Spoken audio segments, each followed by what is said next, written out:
पांड्यान कौन घोषणा कले से राजनीति सन्यास जून मास 9 तारिख 2024 से राजनीति की केबे आसिले सेटा भी गोटे संदेह कथा से कथा रखती बोली नेता आपन भूल कथा कि कहे कथा रखती नहीं बोली नेता निर्वाचन जिते पाखे आसला या चर्चा को आसला जे पांड्यान खूब शीघ्र बा बीजेडी दल खूब शीघ्र पांड्यान पत्नी सुजाता कार्तिकेयन को दल भितर सामिल कर मोर कहवा कथा जे ए ड्रामा रे बीजेडी सिद्धहस्त तेणु बर्तमान किसी लोक से भितर से धारणा रही पांड्यान आसिले एमती सब मिराकल से कि जानना पांड्यान public stock is very poor आपातत जहाँ खबर कागज में बाहर से मोर जहाँ मन हुए यह एक संपूर्ण प्रायोजित खबर आज खबर कागज रे गोटे खबर बाहरी एवं पांड्यान दंपति को नहीं पुणी थे चर्चा शीर्षक खबरटी रही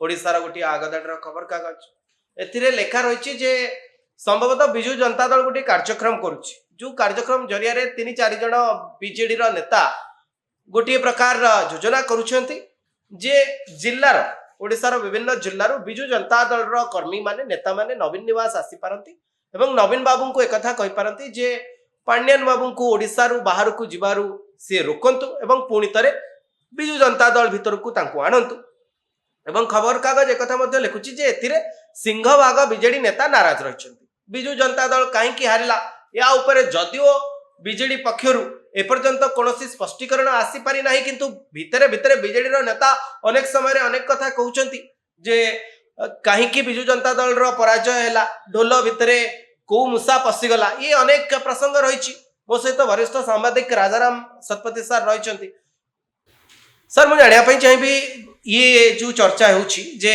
पांड्यान ये गोटे खबर सामना को आसला अंतरराष्ट्रीय कंपानी रे से जोगदेवे जितेबाला ये कथा सामना को आसला जे पांड्यान जे धर्मपत्नी रही सुजाता कार्तिकेयन तांकर वीआरएस कथा सामना को आसला ये मार्च शेष से चर्चा है जे उभय संभवतः विदेश जाई पारंती एक कथा चर्चा है जे सुजाता कार्तिकेयन बीजेडी भी मंग संभाली पारंती कारण विजु जनता दल उत्तराधिकारी खोजुची बोली चर्चा होची यार भितर ये गोटे प्रायोजित कार्यक्रम कह जाउची पांड्यान ये सन्यास नबा ये विदेश जीवा खबर संभवतः मार्च मास 25 तारिख गोटे वेब पोर्टाल रे बाहरी थिला ये गोटे प्रायोजित कार्यक्रम एवं जहाँ बीजेडी पक्षरु करा जाउची नेता मानक नेतृत्व रे 3-4 जन नेता नेतृत्व रे युव छात्र महिला बीजेडी कर्मी आसबे एवं नवीन बाबू को कहबे नाई आज्ञा पांड्यान बाबू ओडिशा छाड़ी जातु ना अटकातु एवं बीजेडी को आणतु एथिरे आपण केते सहमत सर एभली किछि गोटे प्रायोजित कार्यक्रम कोन हेई पारे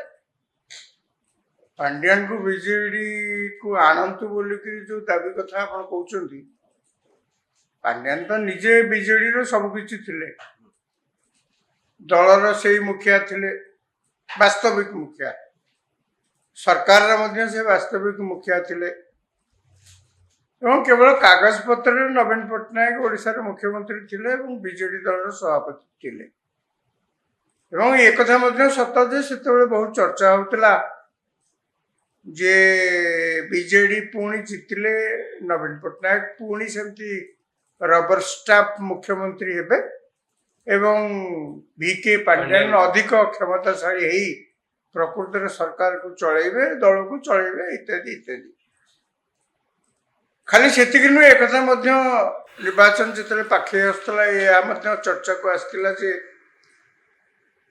पांड्यान खूब शीघ्र बा बीजेडी दल खूब शीघ्र पांड्यान पत्नी सुजाता कार्तिकेयन को दल भितर सामिल कर से चाकरी छाड़ी आईएएस चाकरी छाड़ी से जोग दे पारती जितबार संभावना विधायक भाव हो कि एमपी भाव हो यथेष्ट अधिक कहीं ओडिशार झील मिशन शक्ति सचिव थिले 70 लाख कार सचिव थिले सेटा नहीं कथा तो एई तर्कती सब बेले आसे जे सुजाता कार्तिकेयन को हाथ में मिशन शक्ति विभाग थिला 70 लाख महिला तांको नेतृत्व रे थिले 6 लाख एसएचजी ग्रुप से संभाल थिले जा फल कि तांकर जितिबार चांसेस अधिक तेणु से समस्ते भावुले से भीतर गोटे चर्चा चलता से चर्चार सत्यता केते आकलन करने कष्ट अनेक क्षेत्र कहते कि ମିଡିଆ ଲୋକ ଜରିଆରେ ଏଇ ପ୍ରକାର ଗୋଟେ ପ୍ରାୟୋଜିତ ଖବର ପ୍ରସାରଣ କରାଯାଉଛି ବୋଲିକି ସେତେବେଳେ ମଧ୍ୟ ଏକଥା ମଧ୍ୟ ତାଙ୍କରି ଦଳର ଅନେକ ମଧ୍ୟ କହୁଥିଲେ। ତେବେ ସେ ଯାହା ହଉ ସେ ଯୋଉ ହିସାବ ପତ୍ର କରିଥିଲେ ଭବିଷ୍ୟତରେ ଆମେ ଇଏ ହବୁ ଏଇଆ ସିଏ ହବୁ ସେଇଆ, ଲୋକେ ତାଙ୍କର ସେ ହିସାବ ପତ୍ରକୁ ସବୁ ବିଗାଡ଼ି ଦେଲେ। 24 ନିର୍ବାଚନରେ ସେମାନେ ହାରିଗଲେ। ତାପରେ ପ୍ରବଳ ଜନ ଅସନ୍ତୋଷ ଯେ ତାଙ୍କ ବିରୁଦ୍ଧରେ କେତେ ଅଧିକା, ଲୋକେ ଯେ ତାଙ୍କୁ ପ୍ରକୃତରେ ମୋଟେ କେତେ ଭଲ ନ ପାଉଛନ୍ତି ସେଇଟାକୁ ସେମାନେ ପ୍ରଥମ ଥର ପାଇଁ ବୋଧେ ଅନୁମାନ କରିବା ଆରମ୍ଭ କଲେ। ଫଳତ କଣ କିନ୍ତୁ ହେଲା? ବିଜେଡି କହୁଛି ଗୋଟେ ଭୋଟ ସେକେଣ୍ଡ। ଅଧିକ ମିଳିଛି, ହଁ, ଭୋଟ ପରସେଣ୍ଟେଜ ଅଧିକ ଠିକ ମିଳିଛି। ଅଛି, ଭୋଟ ମିଳିଲେ ଆଜ୍ଞା ନିର୍ବାଚନରେ ଭୋଟ କେତେଟା କାହାକୁ ମିଳିଲା ସେତିକି ନୁହେଁ, ଆପଣ ଇଲେକ୍ଟେଡ ହେଲେ କି ନହେଲେ ଗୋଟିଏ ଭୋଟରେ ବି ଯଦି ଆପଣ ଜିତିଛନ୍ତି ଆପଣ ଯୋଉ ଜିତା ଓ ସିକନ୍ଦର, ଦ୍ୟାଟ୍ସ ଇଟ୍। ଏବଂ ସେତେବେଳେ ତାଙ୍କର ଏଇ ହିସାବ ନିକାଶ ଯେମିତି ଉଲ୍ଟା ପାଲ୍ଟା ହେଇଗଲା। ତାପରେ ପାଣ୍ଡିଆନ କଣ ଘୋଷଣା କଲେ? ସେ ରାଜନୀତିରୁ ସନ୍ନ୍ୟାସ ନେଉଛନ୍ତି। ଜୁନ ମାସ 9 ତାରିଖ 2024। ସେ ରାଜନୀତି କି କେବେ ଆସିଲେ ସେଇଟା ବି ଗୋଟେ ସନ୍ଦେହ କଥା। ସେ ଯଦିଓ ପ୍ରକୃତରେ ସବୁ ରାଜନୀତି ସେଇ କରୁଥିଲେ, କିନ୍ତୁ କାଗଜ ପତ୍ରରେ ସେ ରାଜନୀତି କି କେବେ ଆସିଲେ? ତାଙ୍କର ରାଜନୀତିରେ ସମୁଦାୟ 6 ମାସ 13 ଦିନ 14 ଦିନର ସମ୍ପର୍କ, ନଭେମ୍ବର 27 ରୁ ଜୁନ 9। ଆଚ୍ଛା, ତାଙ୍କ ଅଭିଜ୍ଞତା ଏତିକିରେ ସୀମିତ। ବାକି ଯୋଉ କାମ ସେ କରୁଥିଲେ ସେଗୁଡାକ ତ ତା ଏକ୍ସପିରିଏନ୍ସ ବହୁତ ଅଧିକା। ସେ ଆପଣ ଯୋଉ କହୁଛନ୍ତି 6 ମାସ କେତେ ଦିନର ରାଜନୈତିକ ଜୀବନ, ତାପରେ ଜୀବନ। ସନ୍ନ୍ୟାସ। କିନ୍ତୁ ପ୍ରକୃତରେ ଦେଖିବାକୁ ଗଲେ ତାଙ୍କ ରାଜନୈତିକ ଜୀବନ 6 ବର୍ଷରୁ ଅଧିକା। ସେ ସିନା ସେଠି ଚାକିରି କରିଥିଲେ, ପ୍ରକୃତରେ କଣ ସେ ସରକାରୀ କାମ କରୁଥିଲେ? ସିଏ ଏଠି ତାଙ୍କ ଦଳ କାମ କରୁଥିଲେ ନା ଆଉ। ତେଣୁ ସିଏ ଅଲଗା କଥା। କିନ୍ତୁ ତାଙ୍କର ହଠାତ୍ କିନା ସେ ଦେଖିଲେ ଯେ ଲୋକଙ୍କର ବିରୋଧାଭାସ ତାଙ୍କ ପ୍ରତି ଏତେ ଅଛି, ସେ ଘୋଷଣା କଲେ କଣ ନିର୍ବାଚନ ରେଜଲ୍ଟ ବାହାରୁ ଯେ ସନ୍ନ୍ୟାସ ନେଉଛନ୍ତି। ଯାହା ବି ହଉ, ବର୍ତ୍ତମାନ ଯେତେବେଳେ ସନ୍ନ୍ୟାସ ନେଉଛନ୍ତି, କିନ୍ତୁ ତାଙ୍କୁ କିଛି ଦିନ ହେଲାଣି ଯାହା ଦେଖାଯାଉଛି ସେ ନବୀନ ନିବାସରେ କୋଉଠି ପ୍ରଚ୍ଛଦ ପଟରେ ଅଛନ୍ତି। ନବୀନ ନିବାସରେ ଯାଉଛନ୍ତି। ଏବେ ମଧ୍ୟ ସେ ବାଙ୍ଗାଲୋରରେ କଣ କୋଏମ୍ବାଟୁର ଲଗାତାର 2 ଥର ଦିଲ୍ଲୀ ଯାଇଥିଲେ। ପଛ ଯୋଉ ଦିଲ୍ଲୀ ଯାଇଥିଲେ ଯେତେବେଳେ ଇଏ ମାର୍ଚ୍ଚ 22 ଡିଲିମିଟେସନ ମିଟିଂ ପରେ କୋଏମ୍ବାଟୁରରେ କୋଏମ୍ବାଟୁର ବିମାନ ବନ୍ଦରରେ ତାଙ୍କୁ ଆଉ ପାଣ୍ଡିଆନଙ୍କୁ ଦେଖାଯାଇଥିଲା ବୋଲି ଗୋଟେ ଫଟୋ ବାହାରିଥିଲା। ଏବଂ ଏଇ ଯୋଉ ଆପଣ କହୁଛନ୍ତି ପରେ ବି ଭୁବନେଶ୍ୱର ବିମାନ ବନ୍ଦରରେ ମଧ୍ୟ ତାଙ୍କର ଦେଖାଯାଇଛି। ସେ ଏଇଠି ଭୁବନେଶ୍ୱରରେ ଅଛନ୍ତି, କାହିଁ ରହିବେନି? କଣ ଅସୁବିଧା କଣ ଅଛି? କାହିଁ ରହିବେ ନାଇଁ, ପାଣ୍ଡିଆନଙ୍କର ନବୀନ ନିବାସକୁ ଯାତାୟାତ କଥା ତ ଇଏ କିନ୍ତୁ ଏଇଠି ଗୋଟେ କଥା ଜାଣିବା କଥା ଯେ ବିଜୁ ଜନତା ଦଳରେ ଅନେକ ଲୋକ ଅଛନ୍ତି ଯୋଉମାନେ କି ପ୍ରକୃତରେ ସେତେବେଳେ ମଧ୍ୟ ପାଣ୍ଡିଆନଙ୍କର ଏଇ ଯୋଉ ପ୍ରାଦୁର୍ଭାବକୁ ପସନ୍ଦ କରୁନଥିଲେ। ସେମାନେ ହଠାତ୍ ଦେଖିଲେ, ସମସ୍ତେ ଓଡ଼ିଶାର ଲୋକ ମଧ୍ୟ ଦେଖିଲେ ଯେ ପାଣ୍ଡିଆନ କ୍ଷମତା ଲୋଭୀ ଏତେ ତାଙ୍କ ଭିତରେ ପ୍ରବଣତା ବଢି ଯାଇଛି ଯେ ସେ ଭର୍ଚୁଆଲି ସେ ଏକଛତ୍ରବାଦୀ ପାଲଟି ଯାଇଛନ୍ତି। ସରକାରରେ ଏମିତି କିଛି ନାହିଁ, ଯାହାକୁ ସେ ଯାହା କହୁଥିଲେ ସମସ୍ତେ କରିବାକୁ ବାଧ୍ୟ। ଦଳ ଭିତରେ କାହାକୁ ଯଦି ଡାକୁଥିଲେ ପୁରା ତାଙ୍କୁ ମାନେ ହେଡମାଷ୍ଟର ଭଳିଆ ସେଠି ବସି ବ୍ୟବହାର କରୁଥିଲେ। ତାଙ୍କ ଦଳ ଭିତରେ ସମସ୍ତେ ଚର୍ଚ୍ଚା କରୁଥିଲେ ଇଏ ଗୋଟେ ଏକଛତ୍ରବାଦୀ ବ୍ୟବସ୍ଥା ଏବଂ ଏକଛତ୍ରବାଦୀ ଶାସକ ଅଣ୍ଡରରେ ସେମାନେ ରହିବାକୁ ପସନ୍ଦ କରୁନଥିଲେ। କାହିଁକିନା ସେମାନେ ମଧ୍ୟ ବର୍ଷ ବର୍ଷ ଧରିକି ରାଜନୀତିରେ ଅଛନ୍ତି, ଓଡ଼ିଶାକୁ ଭଲ ଭାବରେ ଜାଣିଛନ୍ତି। ଏବଂ ସେମାନେ କଣ ଭାବୁଛନ୍ତି ହଠାତ୍ କିନା ଜଣେ ସରକାରୀ କର୍ମଚାରୀ ସେ ବିଜେଡିରେ ଆସି ଜଏନ୍ କରିବ ଏବଂ ସରକାରୀ ଯେହେତୁ ମୁଖ୍ୟମନ୍ତ୍ରୀଙ୍କର ସେକ୍ରେଟାରୀ, ତେଣୁ ସିଏ ସବୁ ହବ, ହେଲିକପ୍ଟରରେ ଯିବ, ଆମେ ସବୁ ଯିବୁ ଖାଲି ଏଠି ସାମିଆନା ବାନ୍ଧିବା ପାଇଁ, କୋଉଠି ଟ୍ରାଫିକ ଜଗିବା ପାଇଁ, କୋଉଠି ତାଙ୍କ ଖବର ବୁଝିବା ପାଇଁ, ଚେୟାର ବୋହିବା ପାଇଁ, ଲୋକଙ୍କୁ ଡାକିବା ପାଇଁ। ଆମେ କଣ ରାଜନୀତି କରୁଥିଲୁ ଏଇଆ କରିବା ପାଇଁ? ଇଏ ଆସି ସେଠି ଏକୁଟିଆ ପୁଣି ପେଣ୍ଡାଲ ଉପରେ ଛିଡାଇ ଭାଷଣ ଦେବେ, ଲୋକ ପସନ୍ଦ। ଶେଷ ପର୍ଯ୍ୟାୟରେ ଆମେ ଦେଖିବାକୁ ପାଇଥିଲୁ ଯେ ପାଣ୍ଡିଆନ ମହୋଦୟ ଏକା ନିଜେ ଠିଆ ହଉଥିଲେ, ବହୁତ ନେତାଙ୍କୁ ସାଇଡ କରିଦିଆଯାଉଥିଲା। ମାନେ ମୋର କହିବା କଥା ଯେ ତାଙ୍କର ଏଇ ପ୍ରକାର ଆଚରଣକୁ ଏବଂ ଯୋଉଟା କି ପୁଣି ନବୀନ ପଟ୍ଟନାୟକଙ୍କର ସମର୍ଥନ ସେ ଆଚରଣ, ତାକୁ ଆଦୌ ଦଳ ଭିତରେ ପସନ୍ଦ କରୁନଥିଲେ। ୟାରି ଭିତରେ ପୁଣି ଆଲୋଚନା ପଡିଛି ଯେ ତାଙ୍କୁ ଫେରେଇ ଆଣିବା ପାଇଁ କିଛି ଲୋକ ବାହାରିଛନ୍ତି। ଆଜ୍ଞା, ବିଜେଡି ଦଳରେ ଗୋଟେ ଡ୍ରାମା ଆପଣ ଲକ୍ଷ୍ୟ କରିଥିବେ, ଯେତେବେଳେ ପାଣ୍ଡିଆନ ସରକାରୀ ଚାକିରି ଛାଡି ବିଜେଡି ଦଳରେ ଜଏନ୍ କଲେ ବୋଲି ଅଫିସିଆଲି ଘୋଷଣା କରାଗଲା। ଅକ୍ଟୋବର 23 ରେ ଚାକିରି VRS ଖବର ସାମ୍ନାକୁ ଆସିଲା। ଅକ୍ଟୋବର 23 ରୁ ନଭେମ୍ବର 23 ଆଉ 4-5 ଦିନ ପରେ ନଭେମ୍ବର 27 ରେ ଜଏନ୍। ସେତେବେଳେ ଆପଣ ଦେଖିବେ ସେ ନବୀନ ନିବାସରେ ବସିଥିବେ ଏବଂ ବିଭିନ୍ନ ସଂସ୍ଥା ଅନୁଷ୍ଠାନ ସରକାରୀ କର୍ମଚାରୀ ମାନଙ୍କର ଅନୁଷ୍ଠାନ ଆଉ ବିଭିନ୍ନ ପ୍ରକାର ଅନୁଷ୍ଠାନ ଯାଇ ଭେଟୁଥିଲେ। ତାଙ୍କର ଯାଇକି ବଡ ବଡ ଫୁଲ ଫୁଲ ତୋଡ଼ା ନେଇ ତାଙ୍କୁ ଭେଟୁଥିଲେ। ଭେଟିବାଟା ବି ଏଇଟା ସହଜ ନୁହେଁ। ସେଇମାନେ ସେ ଯାହା କହୁଥିଲେ ଆଜ୍ଞା ସେଠି ଯାଇ 2 ଘଣ୍ଟା ଆପଣ ବସିବେ ଧାଡ଼ିରେ ବସିଲା ପରେ ଆପଣଙ୍କୁ ଡକରା ଆସିବ। ମୁଁ କହିଲି ତାପରେ ନା ଆପଣ ଯେତେବେଳେ ଫୁଲ ତୋଡ଼ା ବି ଦେବେ ତାଙ୍କ ମୁହଁରୁ ଟିକେ ହସ ବି ଦେଖିବେନି। ସିଏ ବି କେବେ ପଚାରିବେନି ଆଜ୍ଞା ନମସ୍କାର ଆପଣ କିଏ ଆସିଛନ୍ତି କୋଉଠି ଅଛନ୍ତି କୋଉ ସଂସ୍ଥାରେ ଆସିଛନ୍ତି କିଛି ନାହିଁ। ସତେ ଏଗୁଡ଼ା ସବୁ ପ୍ରାୟୋଜିତ। ତାକୁ କିଛି ବିଜେଡି ଲୋକ ମଧ୍ୟ ଏଇ ସବୁ କାମ କରୁଥିଲେ ପାଣ୍ଡିଆନଙ୍କର ପ୍ରିୟ ପାତ୍ର ହବା ପାଇଁ। କାହିଁକି ନା ସିଏ ଆଜ୍ଞା ସେମାନେ ଭାରି ସ୍ୱାର୍ଥପର ଲୋକ ସବୁ।